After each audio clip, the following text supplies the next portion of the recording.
ये कौन सा पेट दर्द है जो हर महीने होता है? ये लड़कियां दवाई की दुकान से काली पॉलिथीन में क्या लेकर जाती हैं? कभी कभी इनका दिमाग या तबीयत ठीक क्यों नहीं रहता? इसका क्या कारण है? इसका कारण है माहवारी, पीरियड्स, यानी मासिक धर्म।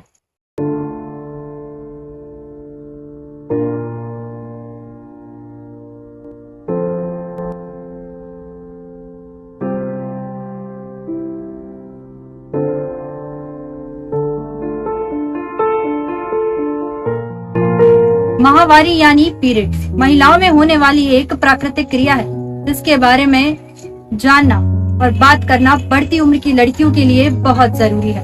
परंतु आज भी काफी युवा लड़कियों को इस क्रिया के बारे में पूरी जानकारी उपलब्ध नहीं है, जो ऐसे समय में होने वाले शारीरिक और मानसिक बदलावों को अपनाना और भी कठिन बना देता है। आइए इससे जुड़े कुछ उदाहरण देखते हैं।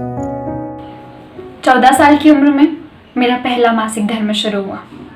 खून देखकर मेरे होश उड़ गए। मुझे लगा मैं किसी बड़ी बीमारी का शिकार हो गई हूँ।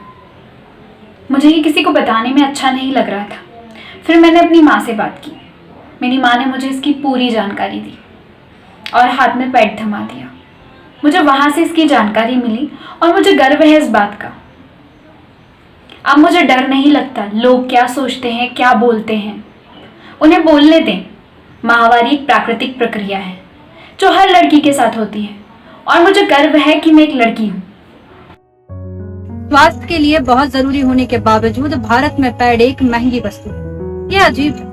भारत में स्वच्छता अभियान काफी जोर से होता है, पर जब बात माहवारी में महिलाओं की स्वच्छता की आती है या उनकी देखभाल की, तो समाज के लोग इसे नजरअंदाज कर देते हैं। एक समय ऐसा था जब हमारे देश में महिलाओं के पीरियड से जुड़ी समस्याओं की ध्यान देना तो दूर, इसके बारे में बात करना जरूरी भी नहीं समझा जाता था, या यूं कहें बात करने में घिन आती थी। लेकिन समय के साथ इस दिशा में काफी सुधार हुआ, परंतु गांव तक मासिक धर्म के दौरान साफ सफाई का ध्यान रखने संबंधी जागरूकता अभी तक पूरी तरह से पहुंच नहीं पाई है। मुझे याद है अपनी 3 बड़ी बहनों के साथ में एक बड़े परिवार में पलते बढ़ते हमें इस बात का पूरा ध्यान रखना होता था कि हमारी माहवारी के बारे में किसी को खबर ना हो, खास तौर से हमारे पिता या भाई को तो बिल्कुल भी नहीं।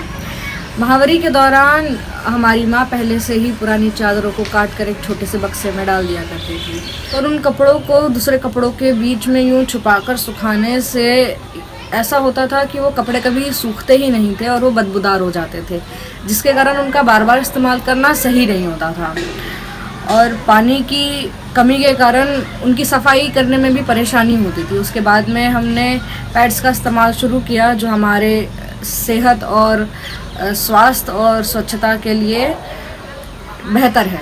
जब मैं 13 साल की थी, मैं गांव में रहती थी और स्कूल जाना मुझे पसंद था।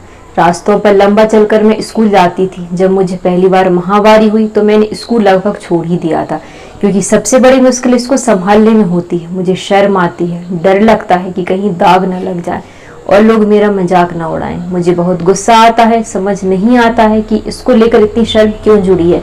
मैं डॉक्टर बनना चाहती हूँ और इस बात से हैरान हूँ कि जीव विज्ञान की कक्षा में जब माहवारी पर चर्चा होती है तो लड़के इतना हंसते क्यों हैं। ये इतनी शर्म की बात है। ऐसे में समस्याओं और स्वास्थ्य को समझना और माहवारी के दिनों में सैनिटरी पैड और हाइजीन का भी पूरा ख्याल रखना आवश्यक है। अब बात करते हैं समाज में माहवारी को लेकर छोटी सोच की। एक लड़की के लिए बहुत जरूरी है वह अपने शरीर और उनसे जुड़े परिवर्तनों के सकारात्मक सोच को जागरूक करे, किंतु यह दुखद है हमारे समाज में इसकी विपरीत स्थिति है। एक लड़की जब मासिक धर्म के चक्र से पहली बार अवगत होती है तो उसके मन में समाज और घर की स्त्रियों द्वारा कई तरह की भ्रांतियां, गलतफहमियां पैदा की जाती हैं। इससे भी कुछ उदाहरण के द्वारा आपको समझाते हैं। समाज के कुछ वर्गों में आज भी मासिक धर्म को लेकर तरह तरह की अवधारणा है। मासिक धर्म एक शारीरिक प्रक्रिया है। मासिक धर्म के समय महिलाओं को स्वच्छता का विशेष ध्यान देना चाहिए। इसको लेकर किसी भी प्रकार की गलतफहमी नहीं होनी चाहिए। मासिक धर्म के समय महिलाओं के साथ उपेक्षित व्यवहार नहीं होना चाहिए। आधुनिक समय में भी समाज के कुछ वर्गों में माहवारी के समय महिलाओं के साथ छुआछूत का व्यवहार किया जाता है। समाज को इस मुद्दे पर अपनी सोच बदलनी चाहिए। मासिक धर्म की अवधि के दौरान महिलाओं को परिवार के पुरुषों से भोजन से, पानी से और रोजमर्रा की चीजों से दूर रहने को कहा जाता है। क्या ये सही है? रसोई में भोजन बनाने और किसी भी तरह के काम जो रसोई से जुड़े हों, उनसे भी मासिक धर्म अवधि के दौरान स्त्रियों को वर्जित रखा जाता है।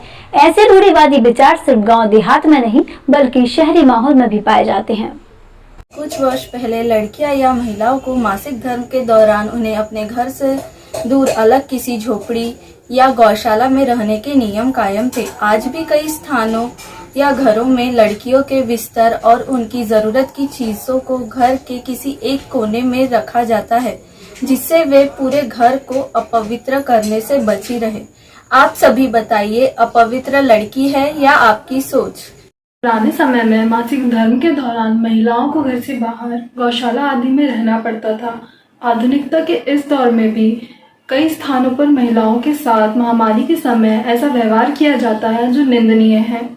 मासिक धर्म में महिलाओं को मिला मातृत्व द्वारा एक वरदान है। इन दिनों भ्रांतियों के चलते महिलाओं का तिरस्कार नहीं होना चाहिए, बल्कि ऐसे में उनका ज्यादा से ज्यादा ख्याल रखना चाहिए। आधुनिकता के तमाम दावों के बावजूद आज भी हमारे समाज में लोग मासिक धर्म के बारे में खुलकर बोलने से परहेज करते हैं और इसका नकारात्मक परिणाम यह होता है कि महिलाओं और किशोरियों को माहवारी के दौरान तमाम चुनौतियों का सामना करना पड़ता है।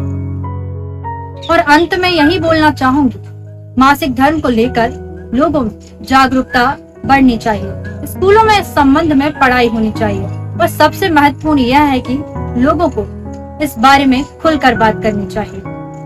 हमारे समाज में पुरुषों को भी मानसिकता बदलनी होगी। माहवारी के समय किशोरियों या फिर महिलाओं से दूरी बनाए रखने की प्रवृत्ति को छोड़कर उनकी मदद करनी चाहिए। तभी मैं इस बारे में बात करने के लिए खुलकर आ गया। नमस्कार। ये लाल रक्त कोई पाप नहीं, ये लाल रक्त कोई अभिशाप नहीं, ये देन है भगवान की, इससे बड़ा कोई वरदान नहीं। ये स्त्रियों की पीड़ा है, सम्मान है, स्त्रियों में स्त्री होने का अभिमान है। ये बह रहा है जो सूत्रधार है, अगर ये नहीं तो प्राणियों में प्राण नहीं। यही असल जीवन का आधार है, इसी से किलकारियों का संसार है। ये पीढ़ियों की सीढ़ी है, इससे बड़ा स्त्री का कोई पहचान नहीं। ये लाल रक्त कोई पाप नहीं।